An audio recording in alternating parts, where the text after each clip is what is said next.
Ah, I thought I'd run into you again. So you want to use the LCMS? Well, I've got a thing or two to say about that. Alright guys, so starting off, this is the LCMS. It's kind of broken into two parts. We've got the auto sampler and degasser column, and then the actual MS. This does most of the work, that does the separation, but it all needs to be set up to work together correctly. The one thing we're really going to need to check here on the instrument is this little box right here. So you see right now it says 2. That 2 is the source port for the LC. If that number is not reading a 2, it's not going to feed from the LC, it's going to be set up for direct injection. Since you should be doing separations before you use this instrument, you should make sure that's set to a 2 before you set up your run. Alright, and before we do anything in setting up this instrument, we want to set up the nitrogen flow, make sure it's actually going into the instrument. So you're going to come over here, turn this knob to open up the nitrogen flow. When you turn it, you should see it pop up in pressure and start to flow.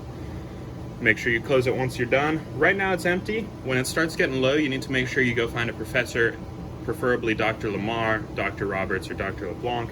Let them know that the nitrogen in this tank is getting very low so they can get it refilled and people can continue to use the instrument. Alright, everything else on this instrument is going to be set up from this computer. So I'm going to start from the beginning. There's two major programs you're going to have to use, and that's the Exactive Tune right here, which runs the MS, and the Excalibur, which makes all of the instruments work together. So I'll start over here at the Exactive Tune. This is the screen you're going to see, and there's a couple really important things to check at the start. One of the important ones is these 3 lights should be green. If they're not all green, the instrument is not ready to run. So right now you're seeing I've got a yellow light. If I look over here, it's because there's an ultra high vac issue, but you want to look for those 3 green lights before you start it. Once it's ready to go, you're going to come over here to this General Instrument State button, switch it to on. And then you're going to come to File, Load Tune File, and go find the appropriate tune file. If I click this into it, you can see it pulls up a number of files. I always go to the old methods because that's the ones we've developed before, MS tune files, and then find the lab that you're supposed to be pulling your tune file from. Generally, building your own tune file takes a lot of effort and a lot of experience, so we're going to avoid building your own tune files unless you have the appropriate experience to do such. So just go ahead and load in one and make sure you don't save over it. So now I'm going to come over to this Excalibur roadmap. This is what's going to control pretty much the whole instrument setup. So I'm going to start at the instrument setup step. When I click that, it's going to open this nice screen which shows our auto sampler, our pump, and the Orbitrap. So I'm going to come over to the Orbitrap here, or to the pump, sorry, and I'm going to click File, Open. And I'm going to go find the appropriate file. This one automatically pulled up the one I usually use, but you can go and find the old methods, just as shown below, find the appropriate parameter setup. If you don't want to do a loaded parameter setup, you can come and change each setup here. There's a gradient program setup that you can change the gradients. Right now we've got in, let me pull up the pump so you can see where you'd see it. In inlet C, we're running formic acid and water, and in inlet D, we're running acetonitrile and formic acid. So you can change the ratios of those to get your compound to elute. If you're not sure in what way it's going to elute, I would save some of these high quality solvents and run some standard HPLC, find the elution orders first before you run it to make sure that your things are actually resolved when you start it. But what we're going to do here is we need to prime the column, so I'm going to click Take Pump Under Control. Check that box. You'll see it lets me start changing things. And I'm going to change the flow rate to 10 microliters per minute and hit play. And then I'll change the inlet C to 100 to let it just flush the column. Because the Orbitrap isn't running right now, I'm not going to start the pump, but that is what we would usually do. Once that's set up, we've got everything going here. I'm going to exit out of this instrument setup. The one thing I'm going to check is alright, and then we're going to make sure to check before we close out of this instrument setup. You want to look at the tune file under the Orbitrap, and then go back to that Thermo Exactive, and up here at the top, it'll show HESI LCMS Low Temp General, which is what it shows over here. That indicates that the instruments are communicating appropriately and that I've set this up right. When I start the run, it's going to use the same tune file for the instrument control and the reading. So that's good there. I'm gonna exit out now. I'll come back to this Excalibur roadmap and go to sequence setup now. All right, so now that I've got the instrument set up, I need to set up my sequence and run the samples. So I'm gonna go to sequence setup to do that. Go to File, New. And here I'm going to choose a name for my file. So example 21, example 1, and choose the path for which it saves. So I'm gonna go Browse, go to the data file, and pick a lab to save it into. Click that lab, click OK. Instrument method, we've got to pull that up. We're going to use the same method that we loaded earlier in setup. Processing method, you can leave that because you'll do manual processing, or you'll do the processing in the program after the run happens. This is just for during the run processing. I'm going to leave that blank. And then I'm going to click Select Files down here. Pick the file that you've put it in over here. So we can come over here, pull out this drawer. This is a refrigerated drawer, and make sure you know where you've put it. So I normally put mine in this VT54-1 right here, and then make sure you close it after so the auto sampler can do its job.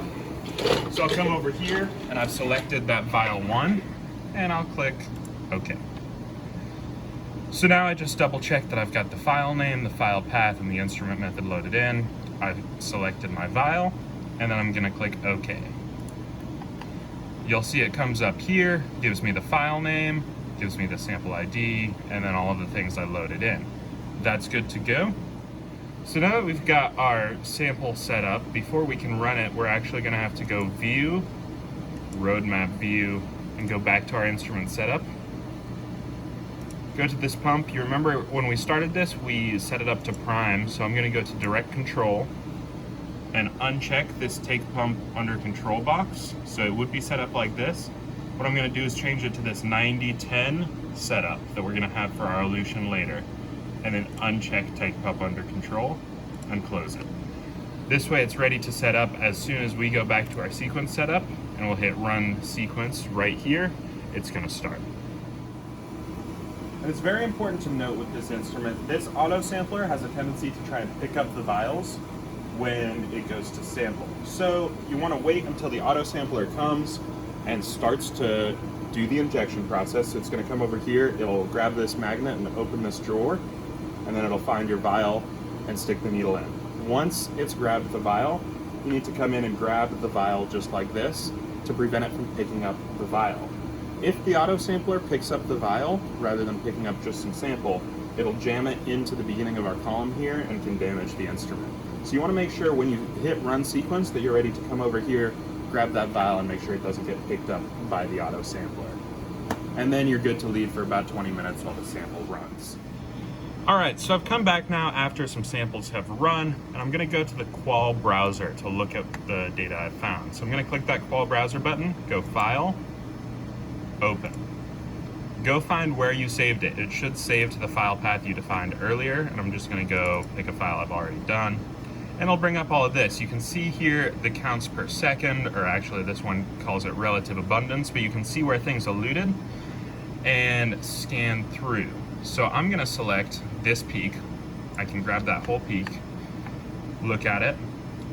But when I look in here, it's only showing me 2 decimal places on the peaks. And for the organic chemistry work I do, depending on what journal you're publishing in, you need to have a certain number of decimal places. So you can right-click this chart and go Display Options and go to Labels.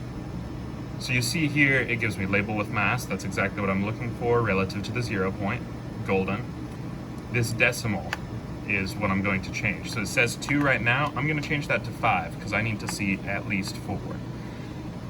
And then I'm going to hit OK. And you can see right away this has started showing me 5 decimal points. It's already in the data, so there's nothing you need to do in the setup.